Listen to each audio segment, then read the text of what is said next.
Creo que lo mejor es que mamá se vaya por un tiempo. Un mensaje de apenas unas palabras en el grupo de chat. Familia puso punto final a 5 años, en los que me dediqué a cuidar a mis hijos y a limpiar su casa sin recibir nada a cambio.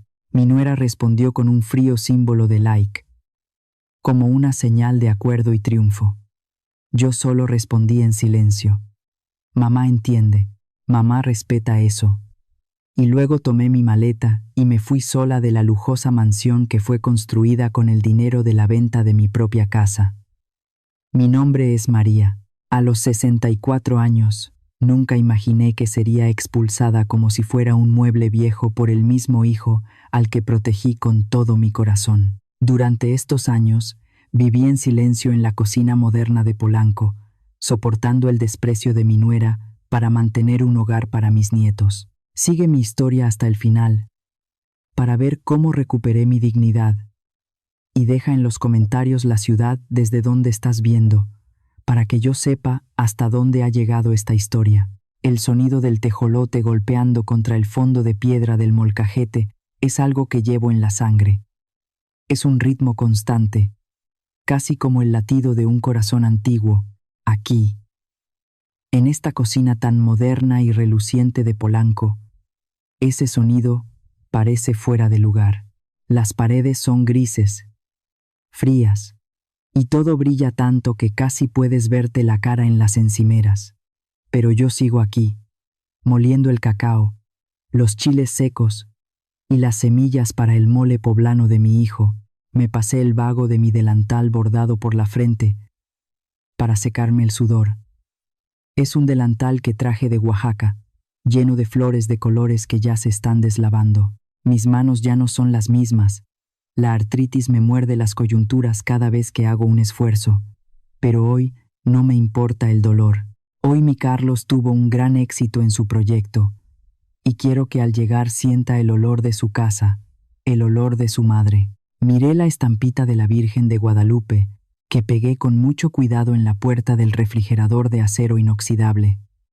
Le di las gracias en un susurro. Le agradecí porque mi hijo tiene un techo tan elegante y porque no les falta nada. A veces extraño mi pequeña panadería en el pueblo, aquel olor a pan de yema recién salido del horno. Pero me digo a mí misma que esto vale la pena. Me siento útil aquí. Soy el alma de esta cocina, la que mantiene encendido el fuego de la familia. De pronto, desde la sala, llegó el sonido de esa música jazz suave que tanto le gusta a Megan. Ella estaba allí, sentada en ese sofá de piel finísima que compramos con el dinero de la venta de mi casa. La imaginé con su copa de tequila caro, descansando mientras yo terminaba de sazonar la cena.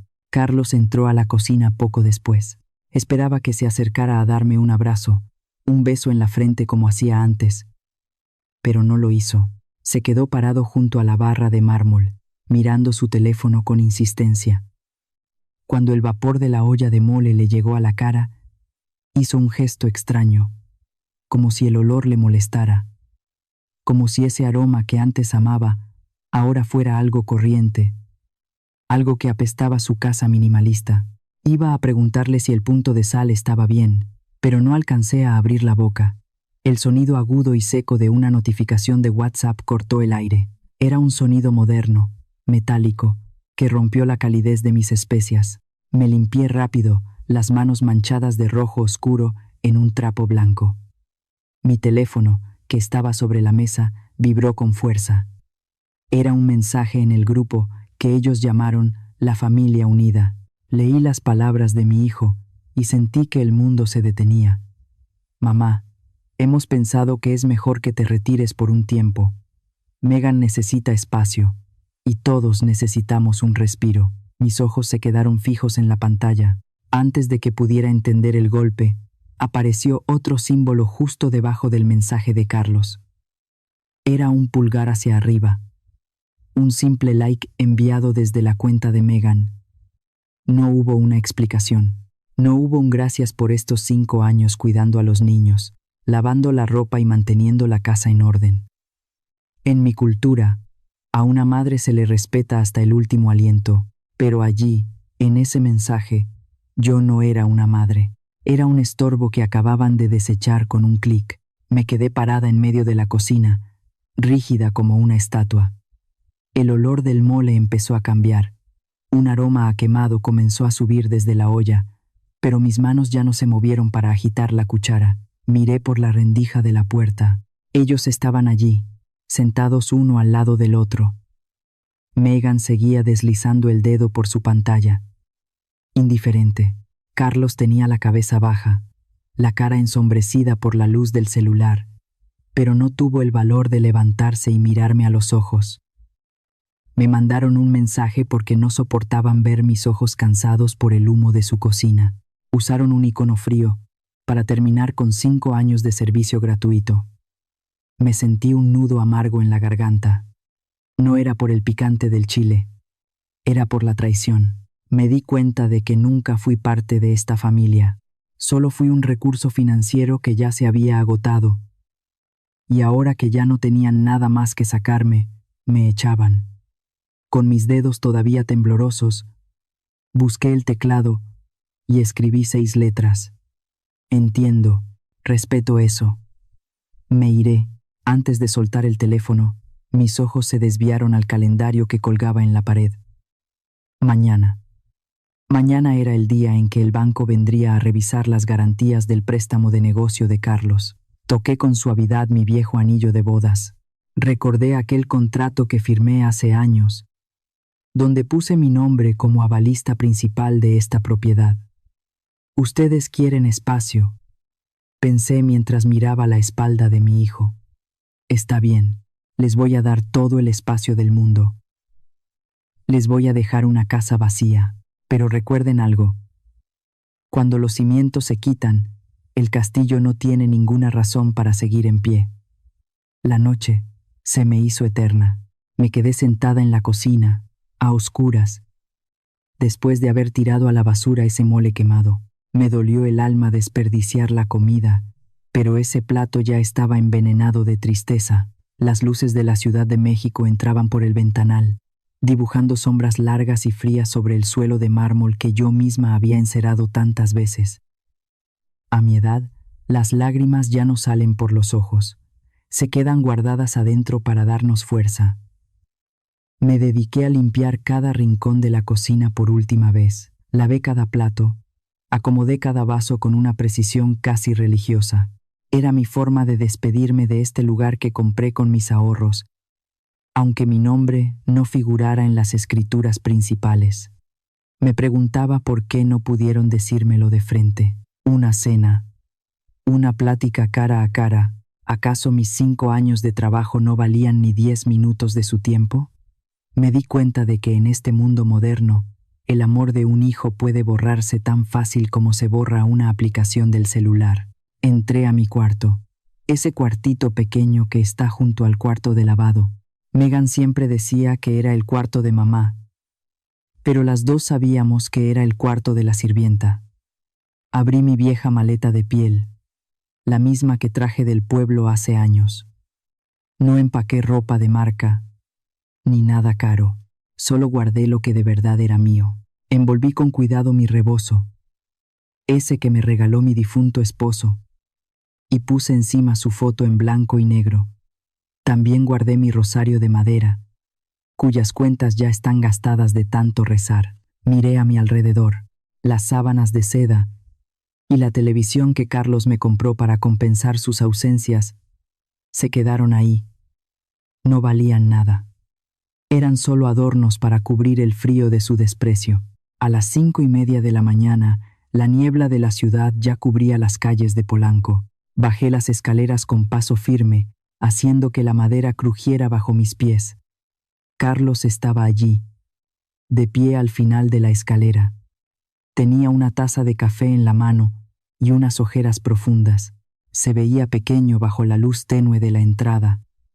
No se atrevía a mirarme a la cara, solo se quedó viendo mi maleta. Me preguntó con la voz débil si de verdad me iba ya.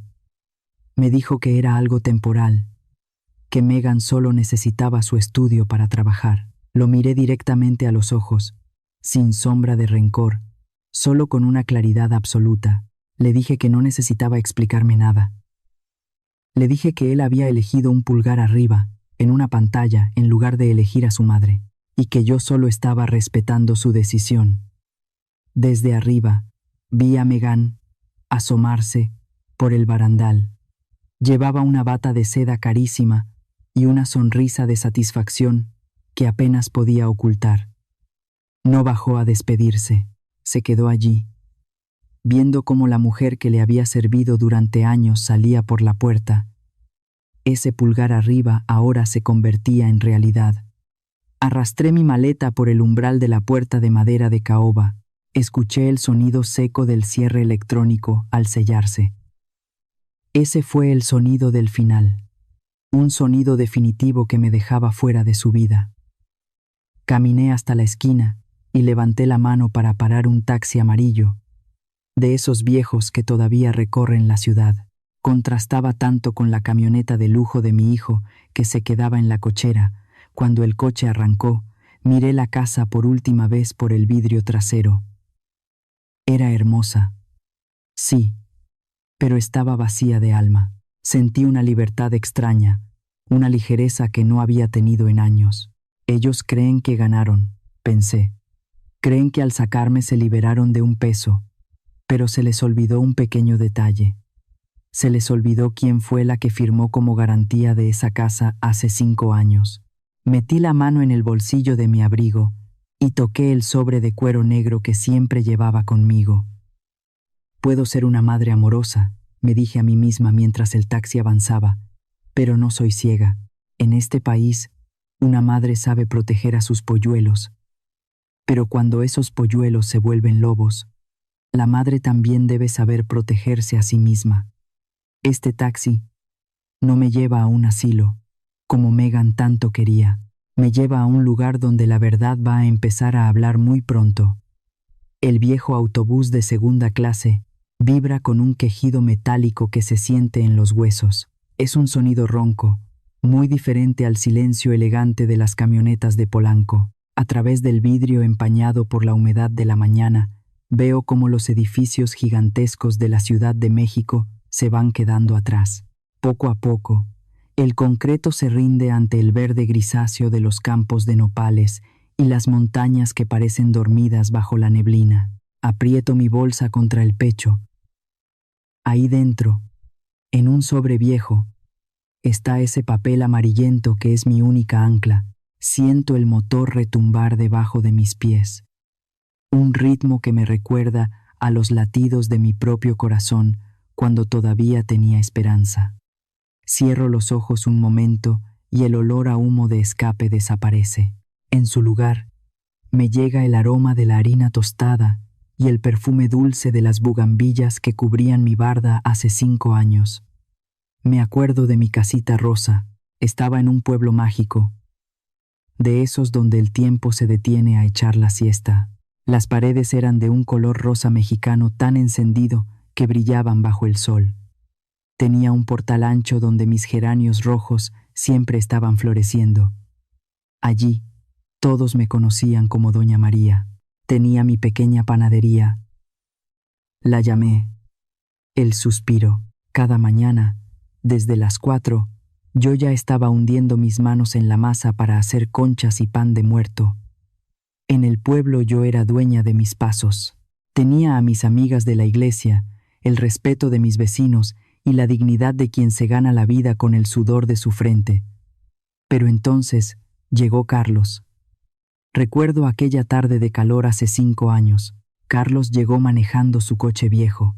Se veía cansado y lleno de angustia. Nos sentamos bajo el árbol de aguacate que estaba en el patio. De repente, se arrodilló a mis pies.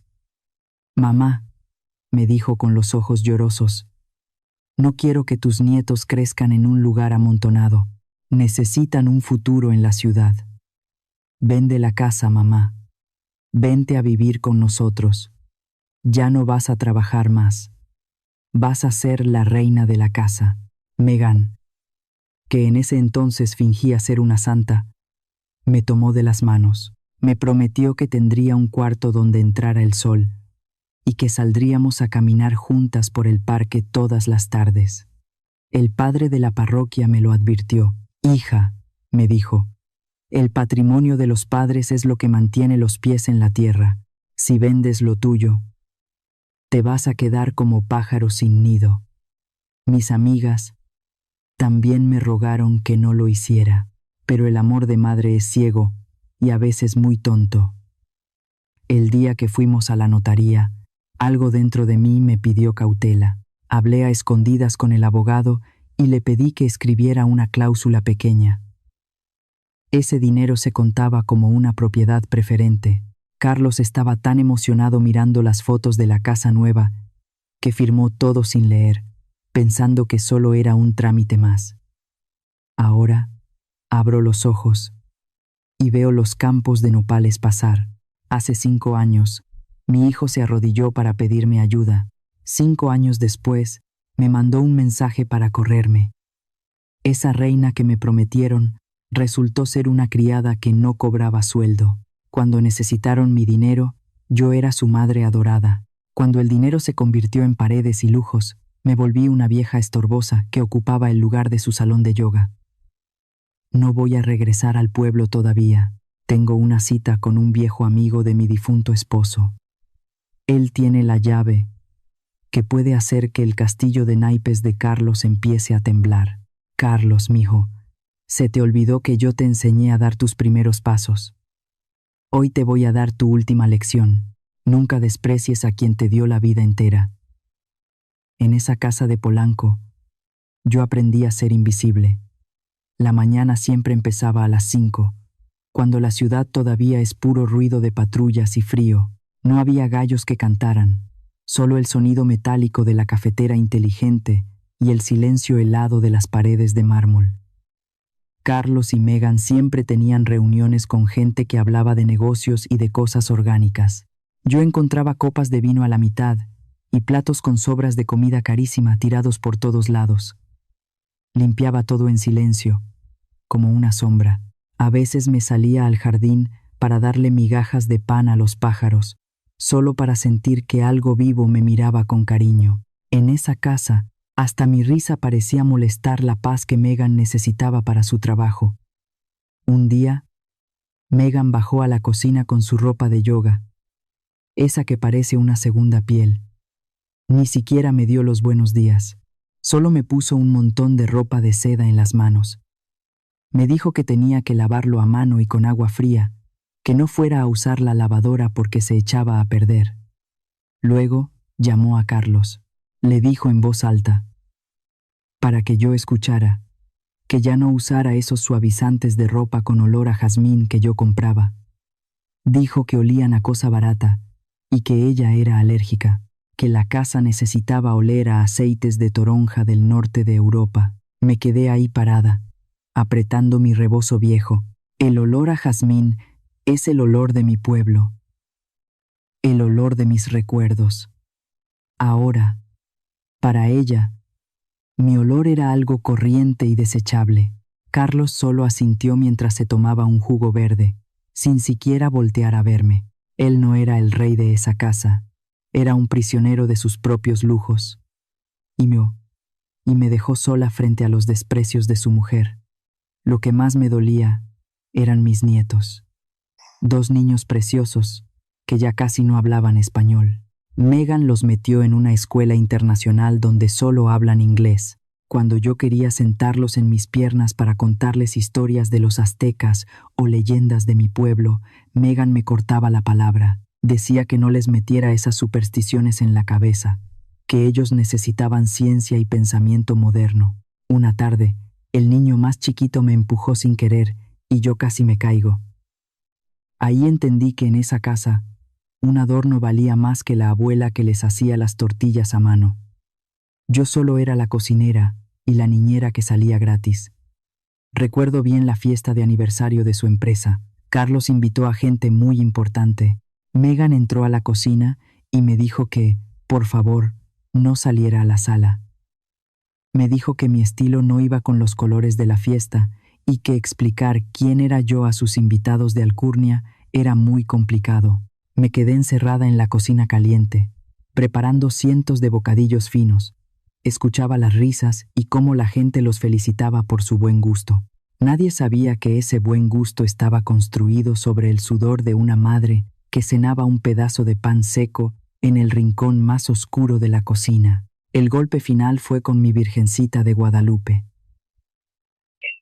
Yo tenía un rincón pequeño en un escritorio viejo, con la foto de mi esposo y un florero para la Virgen. Megan decidió que la casa tenía que ser mínima y tiró mis flores a la basura. Dijo que esas flores de plástico juntaban mucho polvo y que mi cuarto debía estar más ordenado, porque pronto ese espacio sería su rincón para meditar. Me di cuenta de que no solo querían mi espacio, querían borrar mi alma. No dije nada. Solo saqué la foto de mi esposo del bote de basura, le quité el polvo con mi delantal y la guardé en el fondo de mi maleta. Esa noche, mientras ellos se reían en la sala, yo saqué mi teléfono viejo, busqué el nombre del abogado Ortega, el mejor amigo de mi marido. Ellos creen que soy invisible, que no existo. Está bien, pero hay algo que no van a ver hasta que les estalle debajo de los pies. Es el poder de una mujer que ya no tiene nada que perder. La sombra de la cocina se va a convertir en la tormenta que va a derribar su castillo de arena. El aire dentro de esa casa de Polanco se volvió pesado, como si las paredes de mármol se estuvieran cerrando sobre nosotros. Yo lo sentía en los huesos. Carlos ya no me miraba, y cuando lo hacía, sus ojos estaban llenos de una angustia que intentaba ocultar con ropa cara y relojes de lujo. Me enteré por los gritos en la noche que su empresa de finanzas estaba en la cuerda floja. Hablaban de recortes, de inversiones que se fueron al caño, pero Carlos, mi pobre hijo, seguía encadenado a los caprichos de Megan. Megan seguía yendo a esos spas carísimos en Santa Fe y comprando bolsas que cuestan más que un año de comida en mi pueblo. Para ella, la crisis no existía. O más bien, decidió que la solución era quitar lo que le estorbaba, y lo que le estorbaba, según sus gritos de cada noche, era yo. Decía que mi presencia traía energía negativa, que esta casa era demasiado pequeña para 3 adultos y que yo era una carga que ya no podían cargar.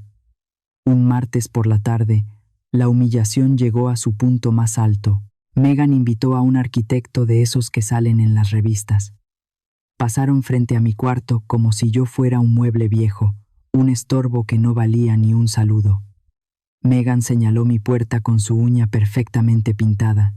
Le dijo al arquitecto que esa habitación tenía la mejor luz de la planta baja. Dijo que si derribaban la pared y la unían al jardín, tendría el estudio de yoga perfecto para grabar sus videos de internet. Pero ahora mismo, dijo Megan con un tono de asco, este espacio está desperdiciado con muebles viejos y ese olor a incienso de iglesia que marea a cualquiera. Yo estaba del otro lado de la puerta, apretando mi rosario contra el pecho, sintiendo cómo cada palabra me enterraba un poco más. Busqué la mirada de mi hijo, que estaba parado ahí, pero Carlos solo bajó la cabeza.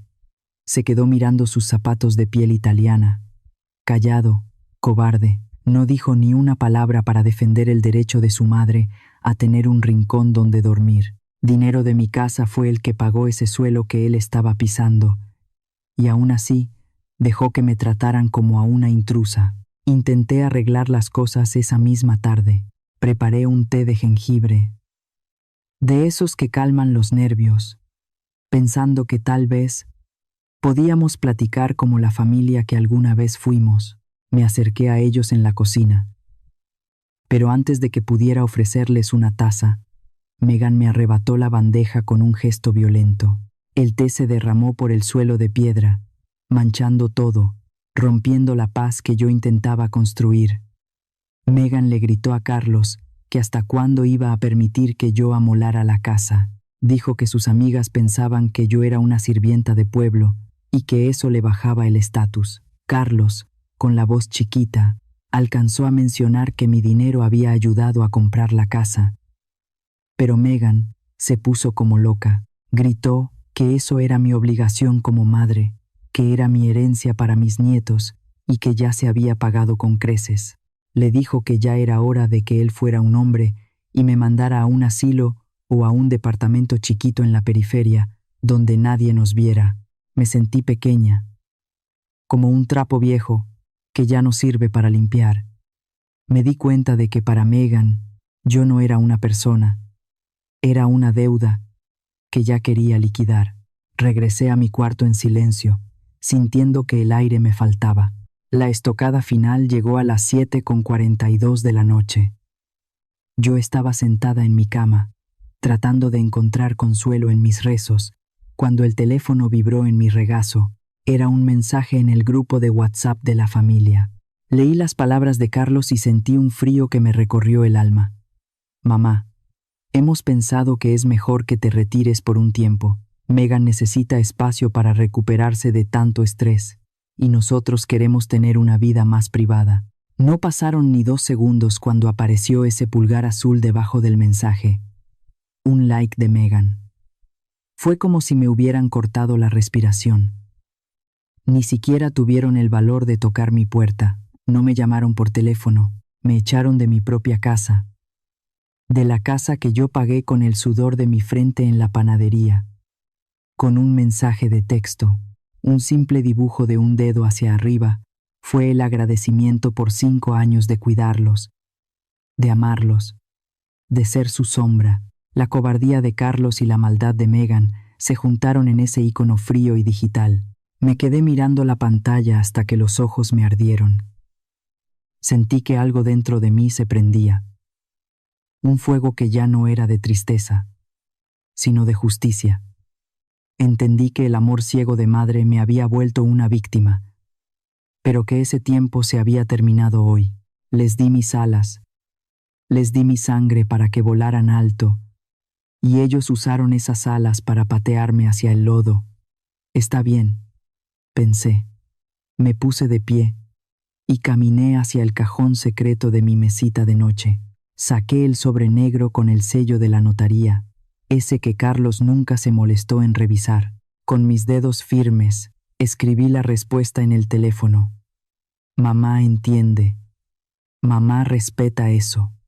Me voy. Miré el papel legal en mis manos. Megan quería espacio para su yoga. Carlos quería privacidad para sus deudas.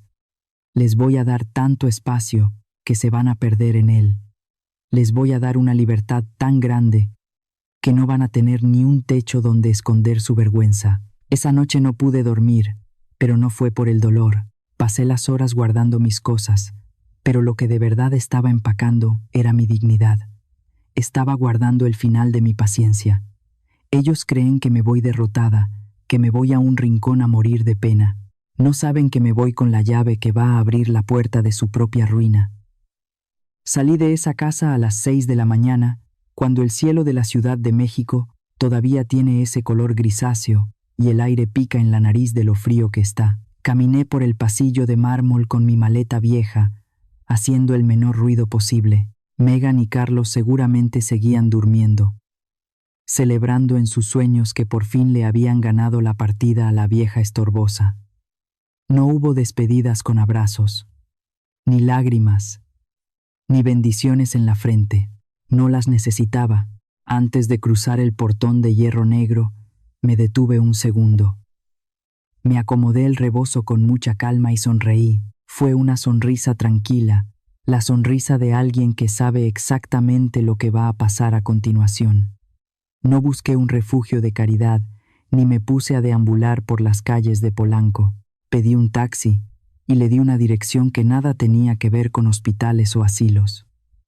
Le pedí que me llevara al centro histórico. Llegamos a una calle vieja, de esas que huelen a historia, a madera antigua y a café recién hecho. Bajé frente a un edificio de techos altos y puertas pesadas. Subí las escaleras hasta la oficina del licenciado Ortega.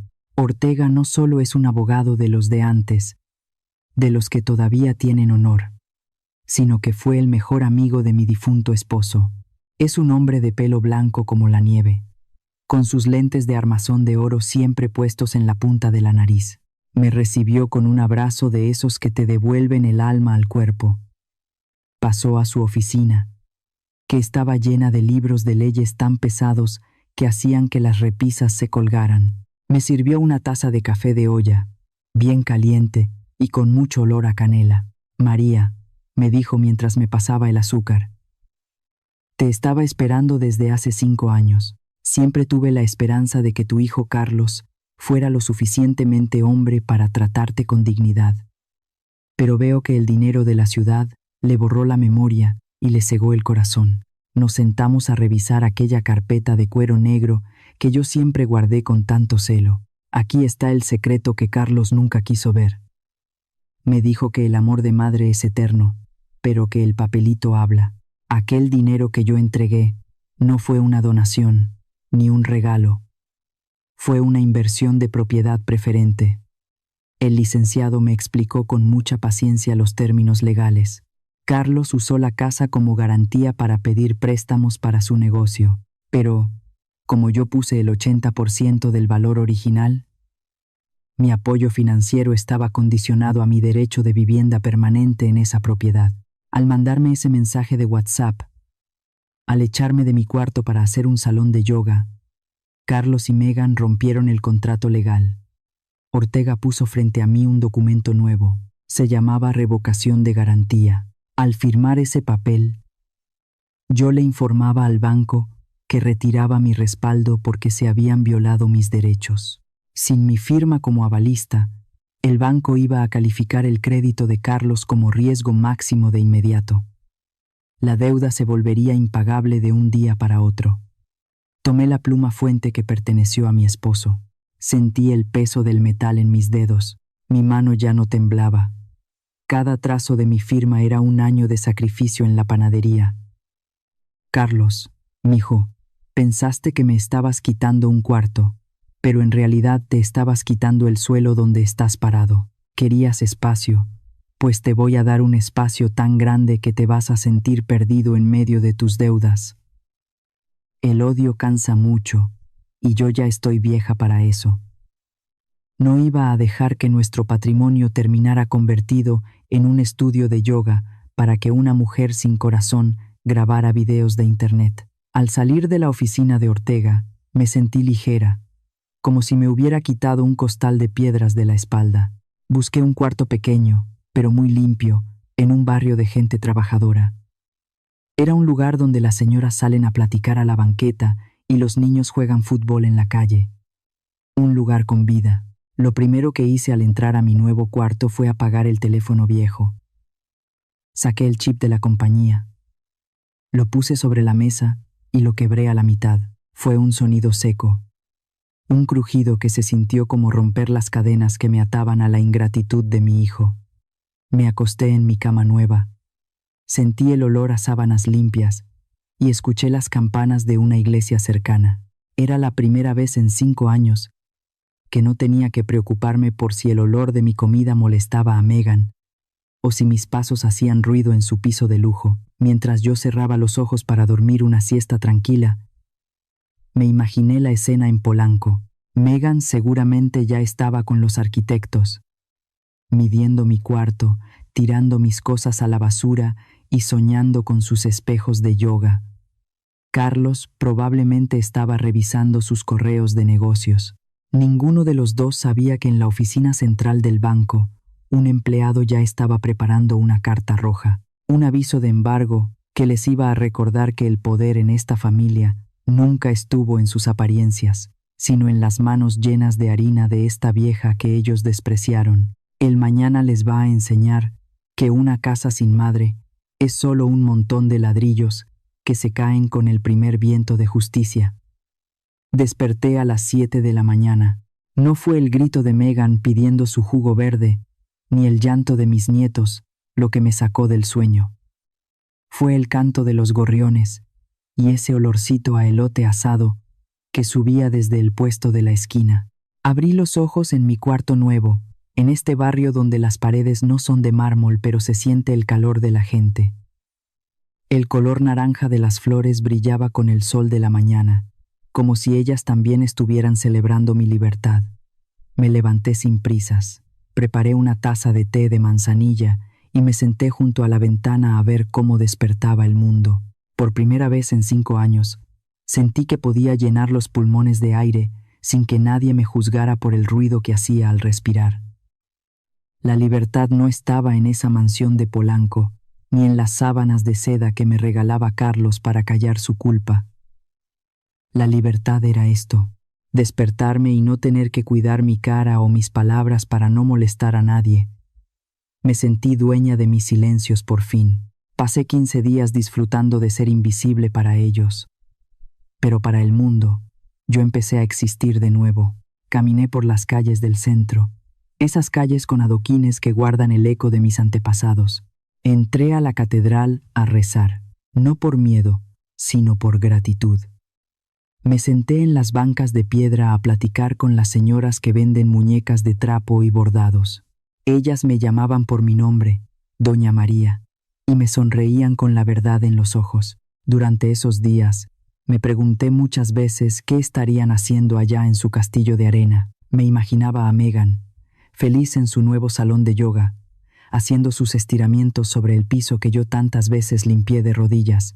Seguramente estarían disfrutando de sus cenas elegantes, sin tener que ver a la vieja de pueblo sentada a la mesa. Ellos pensaban que habían ganado. Pensaban que por fin habían sacado la última basura de su vida de lujo. No sabían que lo que habían echado a la calle no era un estorbo, sino el único cimiento que mantenía su mundo en pie. El día 15, exactamente a las 10 de la mañana, el tiempo se detuvo. Era el momento en que las leyes de los hombres y la justicia del cielo se daban la mano. El licenciado Ortega me había avisado que la revocación de la garantía ya era un hecho en los libros del Banco Nacional. Imagino perfectamente lo que pasó en esa casa de Polanco mientras yo tomaba mi té en paz.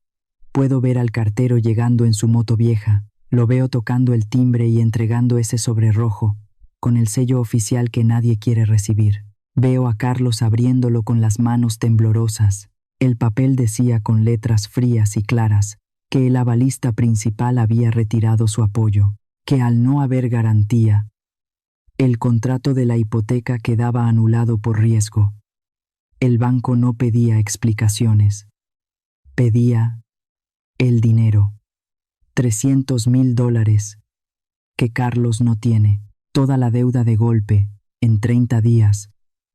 O la casa pasaría a ser propiedad del banco.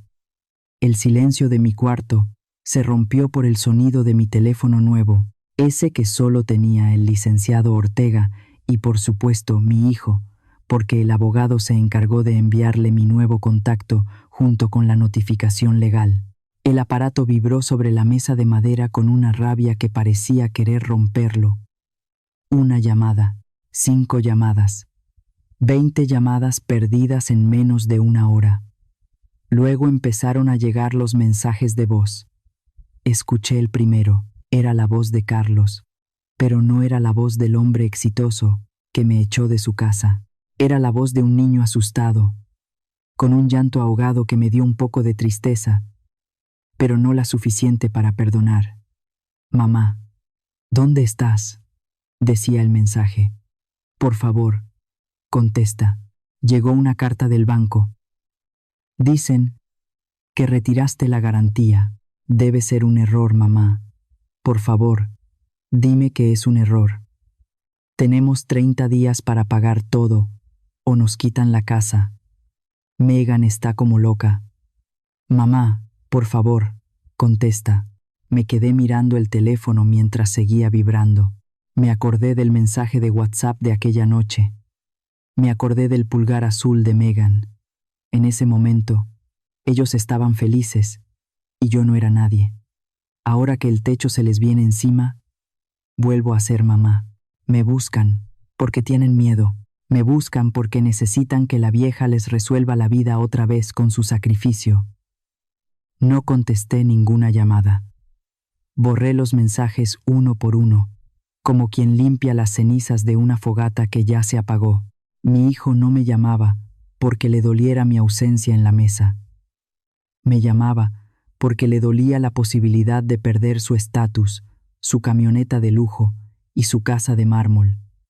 Me llamaba por interés, no por amor. Sentí una fuerza nueva recorriendo mis venas. Ya no era la madre que agachaba la cabeza y pedía perdón por existir. Ahora era la mujer que había decidido que el respeto no se pide, se impone. Ese sobre rojo era solo el principio de su caída. Ellos querían espacio, pues muy pronto iban a tener todo el espacio del mundo allá afuera, en la calle, donde el mármol no calienta los pies. Mañana sé que vendrán a buscarme, vendrán como cazadores desesperados buscando a su presa.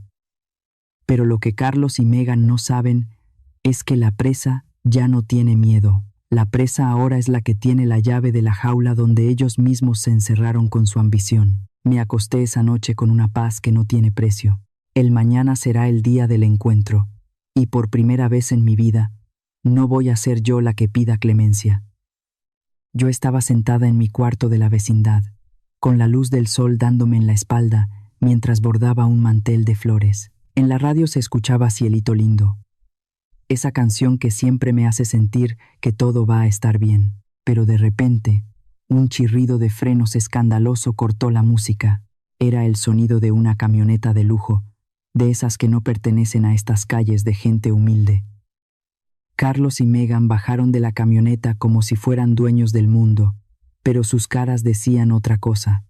Estaban pálidos, con los ojos inyectados de rabia. No venían a buscarme por amor. No venían a pedir perdón por haberme echado como a un perro. Venían porque el banco les estaba pisando los talones y el miedo les salía por los poros. Carlos ni siquiera se quitó los lentes de sol para saludar a las señoras mayores que estaban en el patio. Esa es la peor falta de respeto que un hombre puede tener en nuestro país. Ignorar a sus mayores por creerse más que los demás. Entraron a mi cuarto sin pedir permiso, como si todavía fueran los dueños de mi tiempo. Lo primero que hizo fue aventar la notificación roja del banco sobre mi mesa, tirando al suelo el florero con las rosas que yo acababa de acomodar. El cristal se rompió en 1000 pedazos, pero ella ni se inmutó. Me gritó que si ya estaba satisfecha. Me dijo que si pensaba quedarme ahí sentada, disfrutando de mi miseria, mientras veía cómo el mundo de su hijo se derrumbaba. Me dijo que yo era una vieja que ya no servía para nada, que me podía morir en ese cuarto y a nadie le importaría, pero que esa casa de Polanco era la carrera entera de Carlos y que yo no tenía derecho a quitársela. Carlos se quedó atrás, con la voz temblorosa pero dándome órdenes. Me llamó cruel. Me gritó que el banco quería todo el dinero ya y que yo tenía que firmar ahora mismo los papeles para devolverles el respaldo. Yo miré a mi hijo, ese hombre que yo cargué en mis brazos, al que le curé las raspaduras de las rodillas y al que le di cada peso que gané con mis manos llenas de harina. Ni una sola vez me preguntó si había comido en estos 15 días. Ni una vez me preguntó cómo estaba de mi artritis o si tenía dónde dormir. Lo único que le importaba eran esos papeles. Sentí que mi corazón, que antes era puro amor para él, se terminaba de convertir en piedra. Al ver que yo no decía nada, Megan sacó su última arma. Fue una cosa que me revolvió el estómago. Jaló del brazo al pequeño Mateo, mi nieto de 7 años, que estaba parado en la puerta sin entender nada. Lo obligó a hincarse frente a mí. Ahí, en el suelo sucio, el pobrecito niño empezó a llorar, asustado por los gritos de sus padres. Mateo me dijo, con la voz quebrada, que por favor no los corriera de la casa, que no quería perder su cuarto de juegos. Era obvio que Megan le había enseñado esas palabras antes de entrar. Megan volvió a atacarme. Me dijo que si no firmaba, Mateo tendría que dejar su escuela internacional y que se quedarían en la calle por mi culpa. Me dijo que yo era una mujer sin alma por querer ver a mi propio nieto sin un techo. Ver a un niño hincado, rogando por dinero, es la humillación más grande que un padre puede obligar a un hijo a hacer.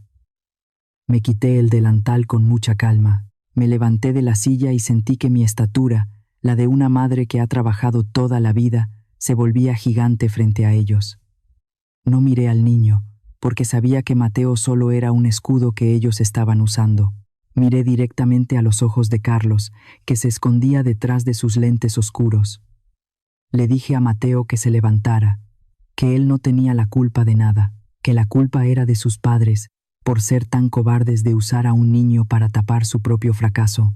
Luego miré a Carlos y le pregunté si se acordaba del mensaje de las 7:42 de la noche. Le recordé que cuando ellos me echaron para hacer un salón de yoga, no pensaron en que Mateo se quedaría sin abuela. Les dije con la voz firme que yo no los estaba corriendo, que ellos mismos se habían corrido de mi vida el día que me trataron como a una extraña. Les dije que ahora ellos tendrían que pagar por su propio lujo con su propio dinero, porque mis manos ya no iban a sostener sus mentiras. Megan, desesperada, intentó arrebatarme la bolsa para buscar los papeles legales, pero yo fui más rápida. Agarré mi teléfono, marqué el número del licenciado Ortega que ya tenía listo y puse el altavoz sobre la mesa. La voz fuerte y seria del abogado retumbó en todo el cuarto. Ortega le dijo a Carlos que si no se largaban de ahí, en ese mismo segundo, iba a llamar a la patrulla por invasión de propiedad y acoso a una persona mayor. El nombre del abogado Ortega hizo que Carlos diera un paso atrás. Él sabe que Ortega no juega. Carlos tuvo que jalar a Megan hacia afuera, mientras los vecinos los miraban con desprecio desde el pasillo. Megan no se aguantó y me gritó desde la calle que me iba a arrepentir. Yo no le contesté. Cerré la puerta de madera con mucha paz y le puse el cerrojo. Escuché el motor de su camioneta rugir mientras se alejaban quemando llanta. Me senté en mi silla, respirando profundo. Ellos iban a usar a la familia y a los chismes para intentar doblarme el brazo. El hambre de dinero les quitó la vergüenza. Pero se les olvidó que una madre puede darlo todo, pero también puede quitarlo todo cuando se trata de enseñar lo que es la dignidad. El domingo amaneció con un cielo azul clarito, de esos que te dan paz, nada más de verlos. Me puse mi vestido negro más sencillo, el que guardo para las ocasiones especiales, y me acomodé con mucho cuidado mi rebozo de seda. Fui a la parroquia del centro, el lugar donde siempre he buscado consuelo. Dentro de la iglesia, el aire olía a incienso y a las azucenas blancas que adornaban el altar. Escuché el coro y las palabras del Padre sobre la compasión y el perdón. Me sentía tranquila, como si por fin las aguas de mi vida se estuvieran asentando, pero yo no sabía que afuera de esas puertas pesadas de madera me estaba esperando una emboscada de odio. Cuando la misa terminó, la gente empezó a salir al atrio. Se sentía ese ambiente tan nuestro, el olor a tamales calientes y al atole de masa que venden en los puestos de la esquina. Era el momento en que más gente se junta. Justo cuando puse un pie en el primer escalón para bajar a la plaza, me cerraron el paso. No solo estaban Carlos y Megan, también trajeron a la madre de Megan, la señora Esmeralda. Ella siempre se ha sentido de la alta sociedad, llena de perlas y ropa de marca, pero con una mirada más fría que el mármol. La señora empezó a gritar ahí mismo, frente a todos los que me conocen de años. «Mírenla bien», gritó con una voz que rajaba el aire. «Miren a esta mujer que viene a darse baños de pureza a la iglesia. Esta mujer es un diablo que quiere echar a su propio hijo y a sus nietos a la calle por unos cuantos pesos. Es una ambiciosa que prefiere el dinero antes que la sangre. En nuestro México, insultar a una madre, y más frente a la casa de Dios, es algo que nadie hace. La gente que me ha comprado pan durante décadas se detuvo. Los vendedores de tamales dejaron de despachar, todos se quedaron mirando. Y Megan aprovechó el escenario. Se tiró a mis pies, llorando como si de verdad le doliera el alma. Se agarró de mi rebozo y me rogó frente a todos. «Mamá, por favor», me decía entre sollozos fingidos, «no nos quites la casa.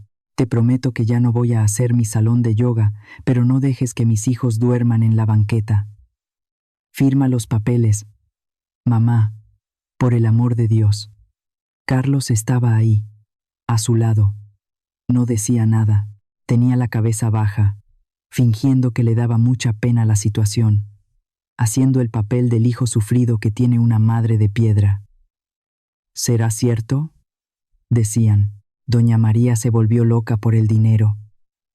Sentí que el suelo se me movía, la vergüenza me quemaba el pecho. Pero en ese momento me acordé de mi cocina manchada de té, me acordé de mi virgencita tirada a la basura y sobre todo me acordé de ese pulgar azul en la pantalla de mi celular. Me solté de las manos de Megan con una fuerza que no sabía que tenía. No me hice para atrás. Al contrario, subí 2 escalones para quedar más arriba de ellos, donde todos pudieran verme y oírme. Saqué de mi bolsa la carpeta negra con los sellos del notario y mi teléfono viejo. Hablé con una voz que no me tembló ni tantito.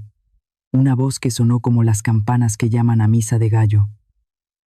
Escúchenme bien todos, dije apuntando a la señora Esmeralda. Usted dice que soy ambiciosa de dinero. Y tiene razón. Soy ambiciosa de cada centavo que gané durante 40 años amasando harina mientras ustedes dormían. Soy ambiciosa de mi sudor, porque no voy a dejar que el patrimonio de mi difunto esposo se tire a la basura en fiestas de tequila y en lujos de una mujer que no sabe lo que es ganarse la vida. Saqué mi teléfono y puse el altavoz a todo volumen. Puse el mensaje de voz que Megan le mandó a Carlos y que yo grabé antes de que el abogado borrara todo. Carlos, tumba la pared, tumba ese cuarto, decía la voz de Megan en toda la plaza. Saca a la vieja y mándala a un asilo, que yo necesito mi espacio para el yoga. El silencio que siguió a esa grabación fue más pesado que una losa de panteón. Luego puse el brillo del celular al máximo y le enseñé a las señoras que estaban cerca el mensaje donde me corrían de la casa con un simple like. Miren esto, les dije. Así es como este hijo me dio las gracias por 5 años de servirles como criada sin sueldo. Me corrieron con un dibujito en un mensaje de texto. No pensaron en mis nietos cuando me echaron a la calle a las 6 de la mañana. Pensaron en sus espejos y en su orgullo. Ahora que el banco les pide cuentas, ahora sí vienen a llorar a la iglesia. La plaza cambió de color en un segundo. Las señoras que antes dudaban empezaron a gritarles de cosas. Malagradecidos, les decían. Vividores, sinvergüenzas. Unas viejitas de la Asociación de la Vela Perpetua se acercaron y me abrazaron, mientras les reclamaban a Carlos y a Megan que les debería dar pena usar a los niños como escudo para robarle a su madre. La señora Esmeralda quiso arrebatarme el teléfono, pero unos señores del mercado se le pusieron enfrente y no la dejaron. Carlos y Megan tuvieron que irse casi corriendo, bajo las miradas de desprecio de todo el pueblo que antes los respetaba. El padre salió a la puerta de la iglesia. No dijo mucho, pero sus palabras se quedaron grabadas. La paz de Dios no habita en las casas donde se humilla a quien te dio la vida. Me acomodé mi rebozo de nuevo. Sentí que pesaba menos que nunca.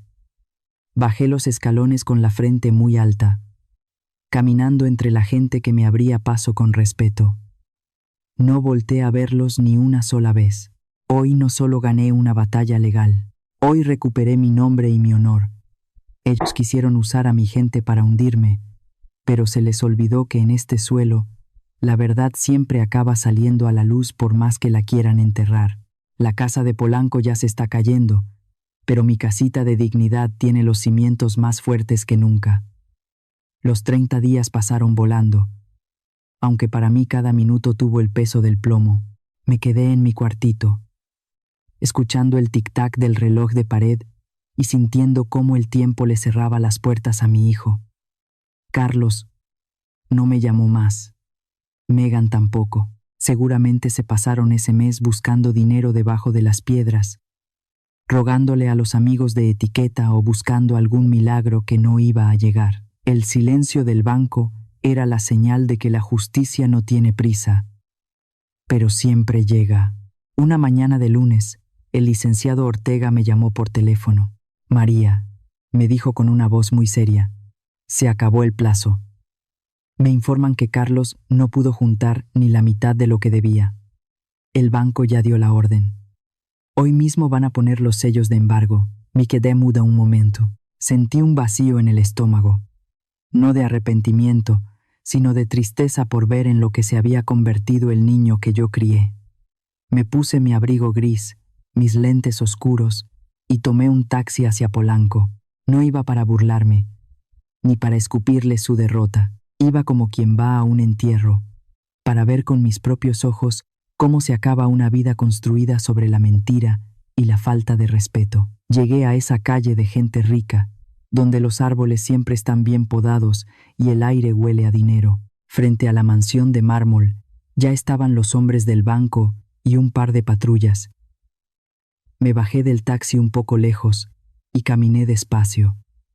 Vi cómo pegaban esas cintas rojas brillantes en el portón de madera fina. Vi cómo ponían esos papeles gigantes que dicen embargado, con letras que parecen gritar el fracaso de una familia entera. En ese barrio tan elegante, ver una casa con sellos de embargo es la vergüenza más grande. Los vecinos, esos mismos que antes brindaban con ellos y les festejaban su buen gusto, ahora estaban asomados por sus ventanas. Unos miraban con lástima, pero otros tenían una risita de burla en la cara. Me di cuenta de que la gente que Megan tanto quería impresionar eran los primeros en disfrutar de su caída. La casa que era el orgullo de mi hijo, ahora era solo un pedazo de propiedad muerta. Megan quería un salón de yoga para sus videos de internet, y ahora no tenía ni un metro de suelo donde pararse derecha. Me quedé parada detrás de un fresno viejo, viendo todo desde lejos. De repente, los gritos empezaron a salir desde adentro. Era una pelea de perros. Megan salió al patio gritando como una loca, aventando maletas y bolsas de marca contra el suelo. «Todo es por tu culpa», le gritaba a Carlos con una voz que ya no tenía nada de refinada. «Eres un bueno para nada. Me dijiste que eras rico.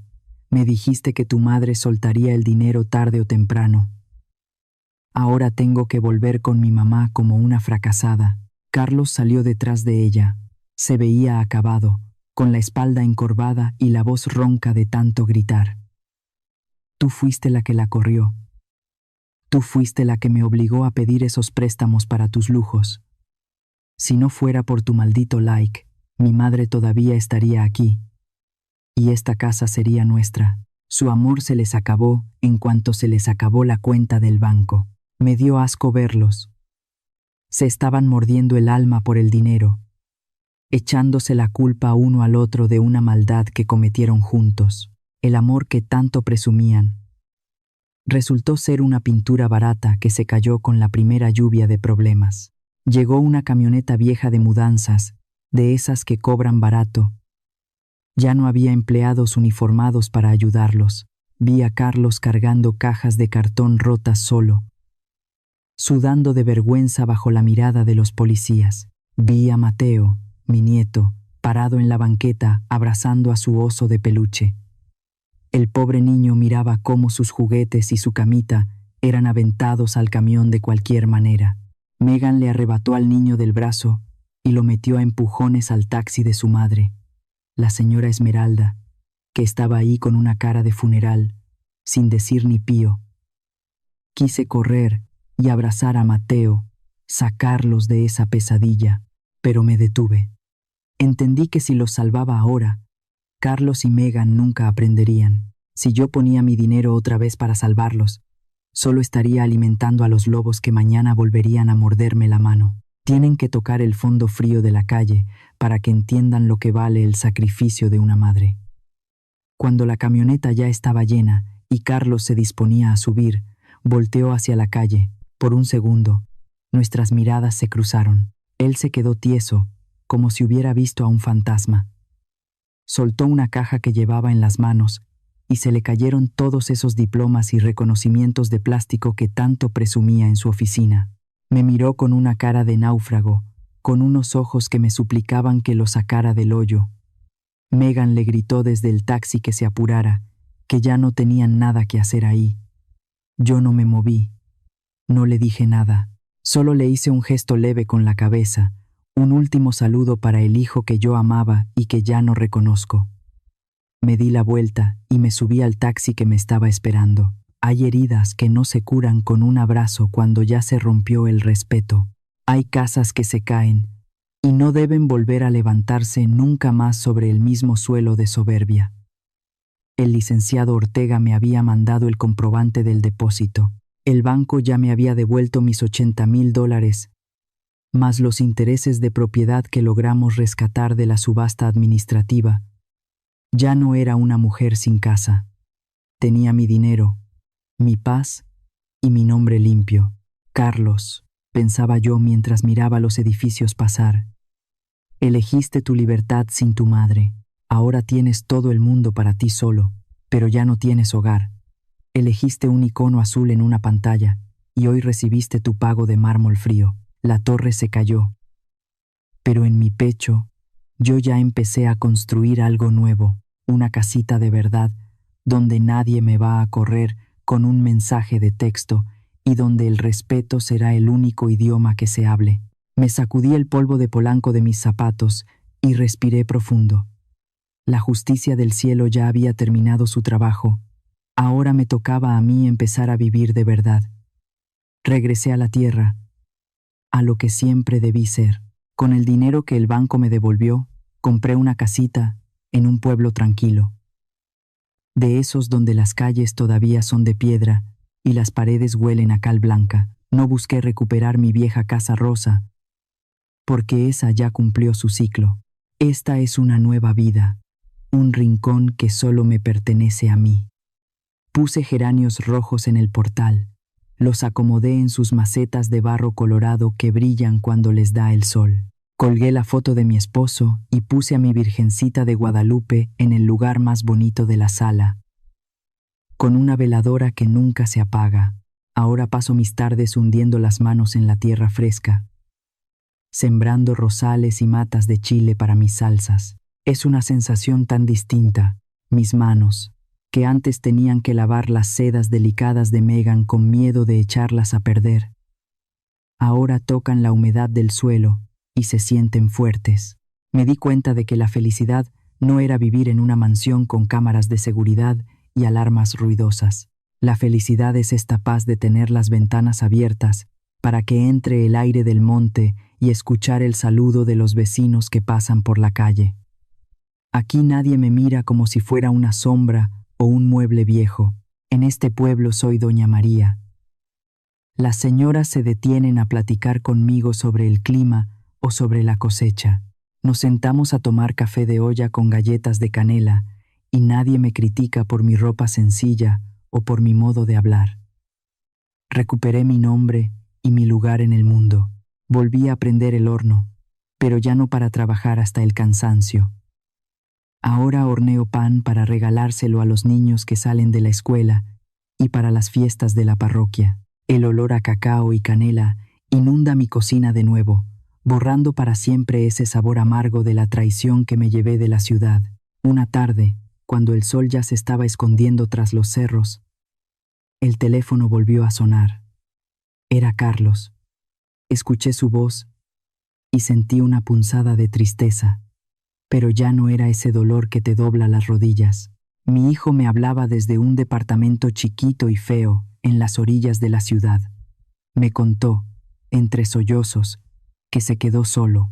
Megan lo dejó en cuanto se acabó el dinero y se llevó a los niños a casa de su madre.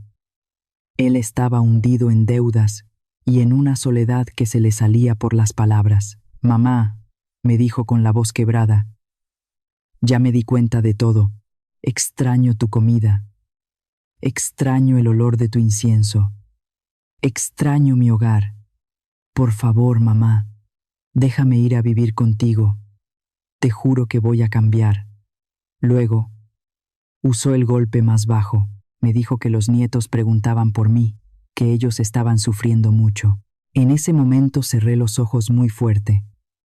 Una parte de mi corazón, esa parte que siempre será madre, quiso abrirle la puerta y salir corriendo a abrazarlo, pero entonces recordé aquel mensaje. Recordé el frío de las 6 de la mañana cuando saqué mi maleta mientras ellos dormían. Le dije con mucha calma que ya lo había perdonado, pero que no podía salvarlo.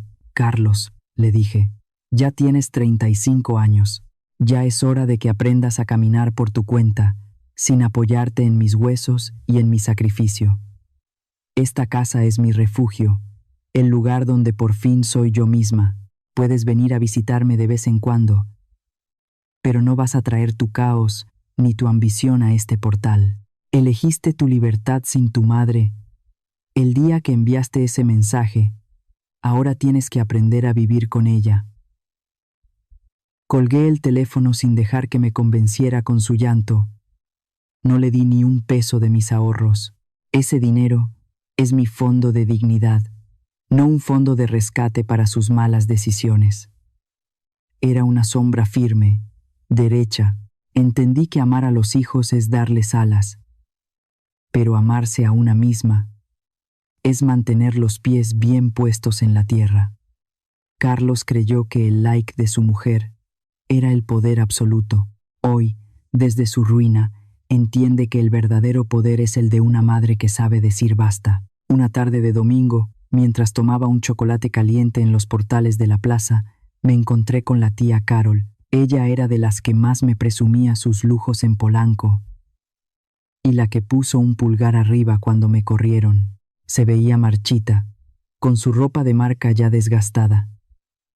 Se acercó a mí con una sonrisa falsa, queriendo hacerse la aparecida como si nada hubiera pasado. María, me dijo con una voz melosa, qué bien te ves. Qué lástima lo de Carlos. Pero me enteré que te quedaste con un buen dinerito del banco. Tú sabes que la familia está pasando por un momento difícil. ¿Por qué no abres un fondo de emergencia como los de antes para ayudar a los sobrinos? La miré a los ojos, con una paz que casi la hizo retroceder. Le sonreí despacio y le dije que ya lo había hecho. Le dije que ese fondo se llamaba mi fondo para el futuro y que la llave solo la tenía yo. Me levanté, pagué mi cuenta y la dejé ahí parada, con su falsedad atragantada en la garganta. Ya no me importaba lo que dijeran. A veces abro el teléfono y veo la foto que Carlos me mandó en Navidad. Están él y mis nietos frente a un arbolito barato. Intentan sonreír, pero sus ojos están apagados, llenos de una ausencia que el dinero no puede llenar. Megan ya se casó con otro, buscando quien mantenga sus aires de grandeza, y dejó a los niños a cargo de Carlos. Me da pena, sí, pero mantengo la foto ahí para no olvidar. La bondad que no tiene límites no es amor, es permitir que el mal crezca. Esta es mi lección para todas las madres que me escuchan. Nos enseñaron que tenemos que dar hasta la última gota de sangre por los hijos. Nunca entreguen la llave de su casita ni sus ahorros por una promesa de cuidados que se puede borrar con un mensaje de texto. Amen a sus hijos con todo el corazón, pero guarden siempre un camino de regreso para ustedes mismas. Y para los hijos que oyen esto, entiendan algo. Cuando forman una familia nueva, no tienen que quemar sus raíces. Un hombre que deja que humillen a su madre es un hombre que ya perdió el alma. La ambición es como el agua de mar. Entre más tomas, más sed te da. Megan quiso quitarme un cuarto para su yoga y terminó perdiendo la casa entera. Se llama justicia divina y siempre llega, a veces por la mano de la ley y otras por el peso del propio destino. Ahora estoy aquí, sentada en mi mecedora vieja frente al jardín. Veo cómo los últimos rayos del sol pintan de naranja las montañas. Mi cuenta de banco está tranquila, mi conciencia está limpia y mi corazón está en paz. No soy la villana de su historia. Soy la mujer que por fin se atrevió a salir de ella. El silencio que me rodea no es soledad. Es la libertad más pura que he sentido en toda mi vida. Me llamo María. Fui una madre sin techo, despreciada por los que más amaba, pero hoy soy la dueña de mis días y la reina de mi propia casita.